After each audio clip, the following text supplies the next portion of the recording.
Magandang araw po sa inyo dyan mga kababayan. Ang pinagkakaabalahan ko sa ngayon ay pagpalit ng ilaw. Actually, yung buong fixture na. Ayun. Nangyari kasi dito ay tinanggal yung luma. Kasi dito may kisame dito, tapos pumapatak yung may pumapatak na tubig, condensation. So tinanggal na muna ang luma. Mangyari dahil luma yon, nag-decide ako na palitan na lang ng bago pagbalik. Hindi pa nga na ikakabit yung kisame, pero nag-decide naman ang engineer dito na ibalik na lang muna ang ilaw. Ayan. Kaya ito ngayon, bago na itong kinabit ko. Ang wire naman ay live yun ha. Nakita nyo po. Papatayin natin. Nakita nyo yung pagbabago ng ilaw kasi may kasama to dito, nakaparallel ito. Ang wire po, nakikita nyo ay wala ng power. Secured ng switch. Ang power naka-off na rin. Naka-off ng ng breaker. Ngayon, ikakabit ko na ito para matapos na at para magkaroon na dito ng liwanag. Magkaroon ng liwanag sa room na ito. Ayun. Ganito minsan ang pinagkakaabala natin. Ang na to, ang pamalit ko dito ay LED. Kinonvert ko na rin ang tinanggal ko na yung balas niya. Electronic balas, tinanggal ko na. May cable type, katingin natin para ayun, para ang length ng wire madagdagan. Pagka ganito kasi, ang lumang dito, lumang fixture, may mga ballast yun. Tapos ang original nga dito, may ballast siya, may ballast. Tapos mangyari ang kanyang diffuser, malabo na rin. Wala nang pamalit na bago. Kaya ang pinalit ko dito, yung bago na talaga. Lahat na LED. Tapos yung sabi ko nga, buong fittings na.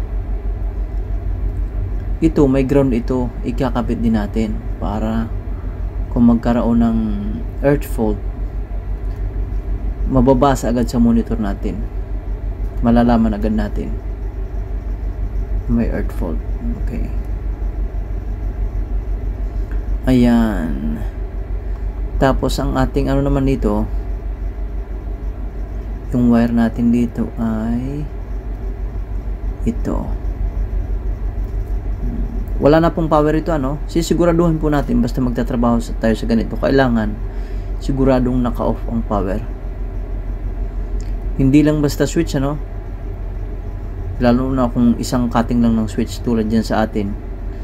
Ang switch dun ay lang, isang linya lang ang nakakat. Dito ang design dito ng switch, dalawa talaga. Pag in-off mo siya, putol ang dalawang linya. Ayun, ayan. Kailangan mahigpit para tumagal ang buhay, hindi iinit. Hihigpitan natin yung hindi naman napakahigpit talaga, kasi minsan pag sobrang higpit, nalulustrid yung nito, yung bolt, siyempre yung persado. Hindi ko na nga nilagyan ng ferro kasi stranded naman to, matigas naman.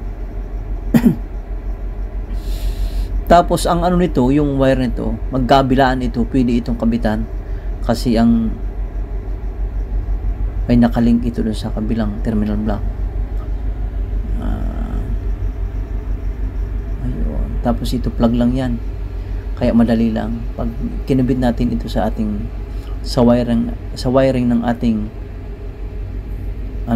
yung LED, madali lang. Ayun, tingnan natin.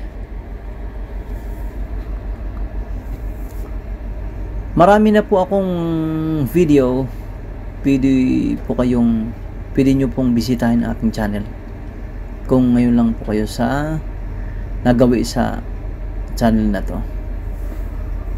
Okay. May playlist doon, pwede kayo mamili ng gusto nyong panoorin. So, ang kabit nito mga kababayan, dalawa, di ba? Dalawa. Ito ay parallel. Parallel ito. Dalawang LED tube na ito.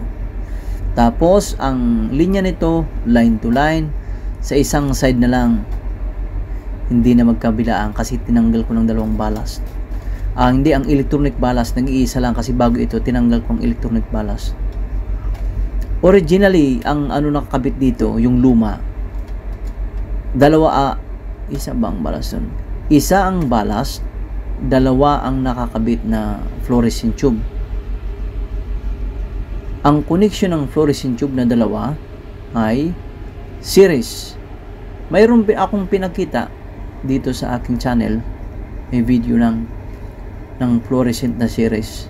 Isang ballast na 36, tapos dalawang fluorescent tubes. Ayun. Yan, yung line po, lagi nating tatandaan na kailangan nasa ibabaw. Nasa ibabaw. Yan. Para hindi makita, hindi maglililim kapag nakakabit na. Ikabit pa natin ang isa. Itong itong fittings na to, pang outdoor ito. Kaya magtatagal ito kasi dito kinabit sa indoor. Marami itong spare na kasi ang plano namin palitan ng mga luma. Ayun. Okay, mapapasin nyo wala pang wala pang kisame kasi pinauna muna ito sa akin at pag naayos na nila ang dapat ayusin dito, madali lang naman ito tanggalin. Tatanggalin ko na lang. Ayun, umilaw na. Malabo lang kasi sa camera pero ang ilaw niyan talaga yung tama. Kusang nag-adjust ang lens ng ating camera. Ang ating cellphone. Cellphone lang gamit natin. Wala tayong mga grupo. GoPro na yan. Ayun. Ayos na mga kababayan. Ganyan lang po. Tapos, ibabalik na natin ang diffuser.